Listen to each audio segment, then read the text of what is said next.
एक बार की बात है, हंसपुर गांव में एक बलदेव नाम का एक मुखिया रहता था। वह बहुत ही कंजूस किस्म का था और लोगों की भलाई के लिए पैसे खर्च करने से बचता था। एक बार उस गांव में बहुत सूखा पड़ गया, जिससे लोगों को पीने के पानी के लिए बहुत दिक्कत हो रही थी। गांव के लोग दूसरे गांव से पानी लाकर कुछ दिनों तक अपना काम चलाते रहे, लेकिन इसके बाद उसने भी पानी देने से मना कर दिया। इसके बाद गांव के लोग मुखिया के पास गए और उसको बोला, आप गांव में एक कुआं खुदवा दो, जिससे गांव के लोग सूखे की स्थिति में उससे पानी पी सके। मुखिया ने कहा, कुआं खुदवाने के लिए बहुत पैसे लगेंगे, इतने पैसे मेरे पास नहीं है। यह कहकर वह चला गया। गांव में रमन नाम का एक चतुर लड़का रहता था।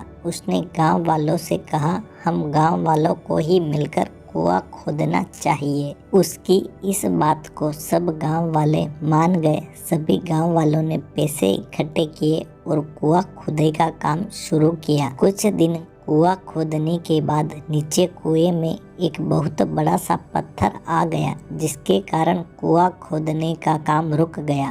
पत्थर को तोड़ने के लिए और भी पैसों की जरूरत थी, लेकिन जमा किए गए पैसे उसके लिए पर्याप्त नहीं थे।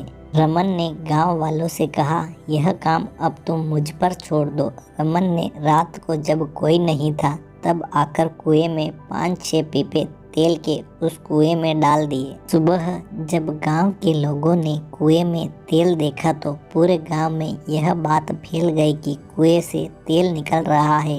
जब गांव के मुखिया को यह बात पता लगी कि कुएं से तेल निकल रहा है, तो उसने लालच में गांव वालों से कहा, इस पत्थर को मैं तोड़वा देता हूँ और कुआं भी पूरा मैं खुदवा देता हूँ। इसके बाद उसने बाकी कुआं खुदवाना चालू किया। कुछ दिनों में पूरा कुआं खुद गया। मुखिया इसमें से तेल निकलने की उम्मीद कर रहा था, लेकिन कुएं में से पानी निकलने लगा। सब गांव वाले पानी को पाकर बहुत खुश हुए। मुखिया को पता चल गया कि किसी ने उसको बेवकूफ़ बनाया है। इस तरह रमन की चतुराई से गांव वालों के पैसे भी बच गए और कुआं भी खुद गया।